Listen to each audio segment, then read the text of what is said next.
Hello, welcome. I'm going to play Fantasy Zone The Maze for the Sega Master System. Now, there are 7 areas. You can choose anyone to start at, but after that it just goes in a set order. And each area has 3 levels and then 1 bonus round.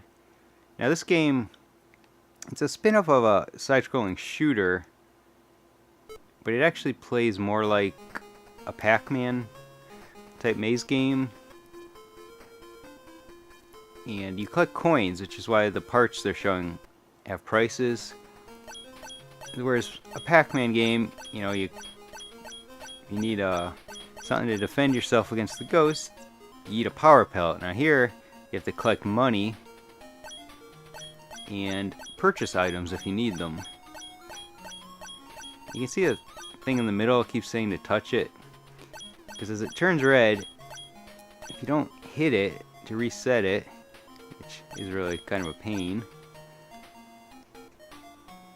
it'll spawn more enemies. Generally smaller enemies. It's gonna happen right now because I'm slow. I'm gonna buy a gun. And the smaller enemies, yeah, they're fast usually. They're not always super fast, but generally faster than the main enemies.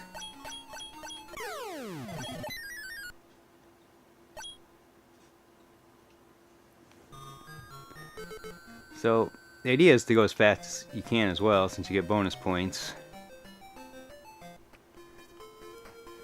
And as you progress through the game, the prices will increase, and your money carries over. So, although I'm not trying to finish the game, and I wanted to show it, I'm gonna buy things. But a good strategy is to save your money for later in the game, so you can afford the more expensive items.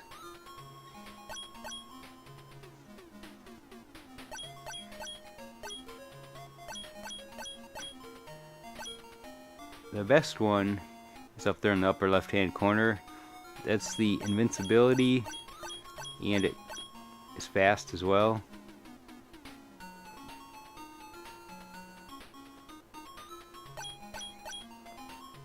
So it makes it really easy to clear the board if you just buy that.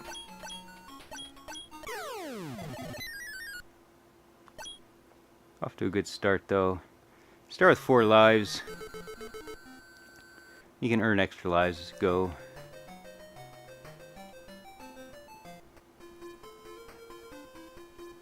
Now I'm playing with the Sega Master System control stick. It's essentially a joystick. They just call it control stick, which makes it a lot easier than using the... Oh, I took a chance to squeeze by for the bonus item.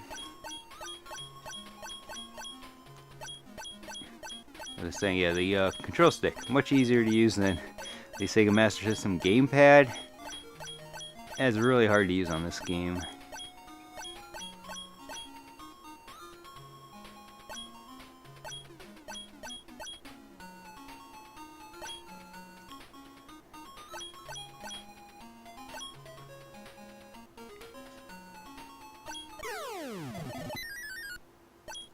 They don't really give you much time to collect these coins. Alright, so the bonus round, it's just grabbing some coins, but they only briefly show you where you can go, and then you have to it'll disappear, and you just need to remember where it is, like where the items you want are. Of course, you want the big coins. You also want that 2-time power up. It doubles what you collect.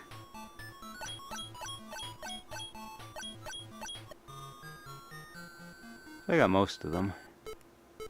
You can see the character's name there, Opa-opa. At least I think that's how it's pronounced, unless it's opa-opa. He's been around a while. He's appeared in a bunch of Sega games, usually in a cameo role outside of the Fantasy Zone series. And this game can be played with 2 players in a cooperative mode.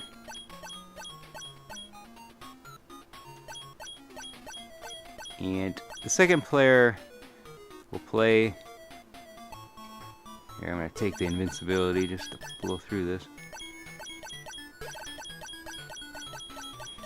The second player controls his brother, which is either pronounced opa-opa or opa-opa. It's basically a U instead of an O.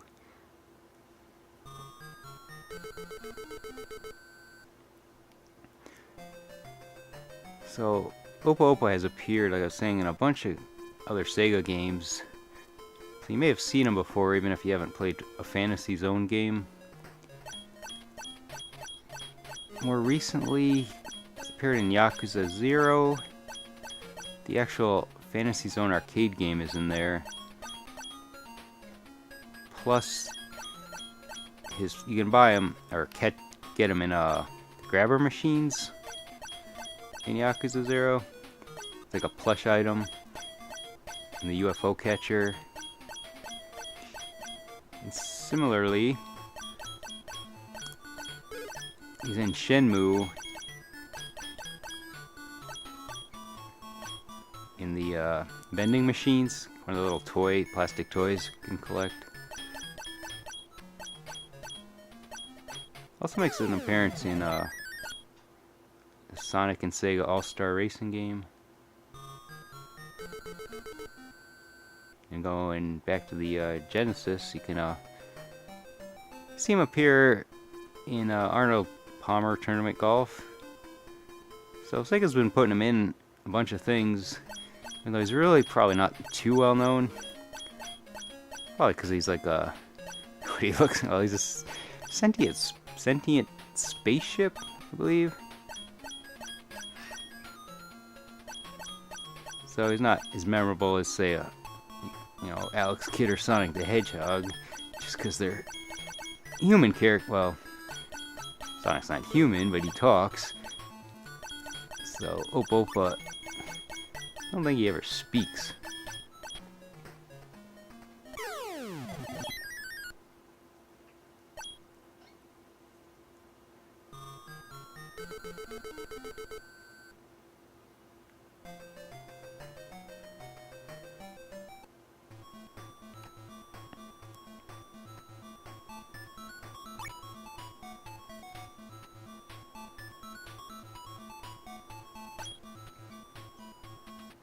I don't know if I remember how to get to the doubler. It's down toward the bottom. Probably can't make it though. Oh, just got it.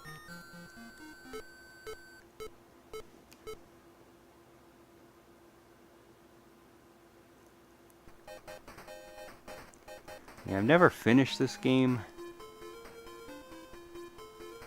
Can get, well, as you can see, the prices are going up for the items, and just getting to that center spot can be a challenge to constantly get to it.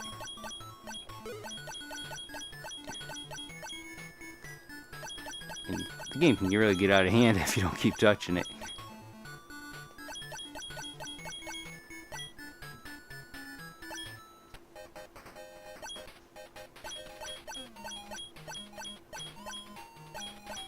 I'm gonna try to skip it. Just get the coins.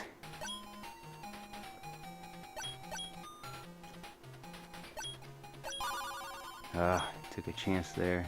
Bad chance. Grab that coin. Yeah, I believe in getting 19 seconds or less is really hard, but that's the top bonus. I was saying, I never finished this game that I can recall anyway. So it can get challenging. I don't know if I ever played the co-op. I probably have, but it's been so long since I even played this game.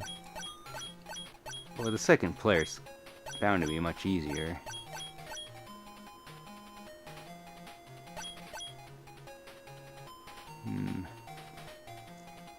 Probably making bad decisions. Yeah, I can buy that again. Just try to thin these guys out.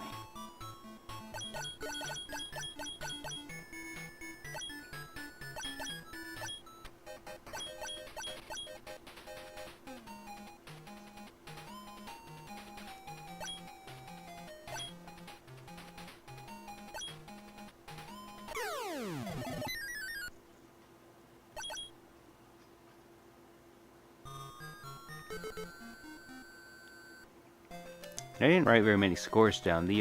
Some of the Master System manuals and the Genesis manuals, they have a couple pages in the back where you can write down your high scores.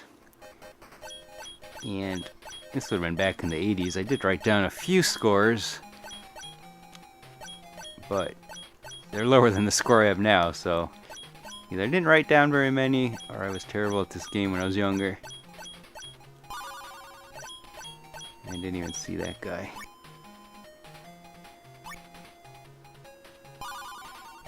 Boy. Now I'm suddenly struggling down to my last life. That's what happens when you miss the center thing. It just spawns so many enemies, you start running out of room quickly.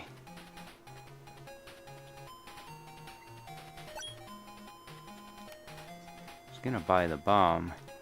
All that does really though is you can drop the object down the screen. And somehow I missed everybody. Boy, I thought I had them. Alright, well, got pretty far really. For me anyway, I think. 81,000. So I'm gonna end it here. Thanks for watching.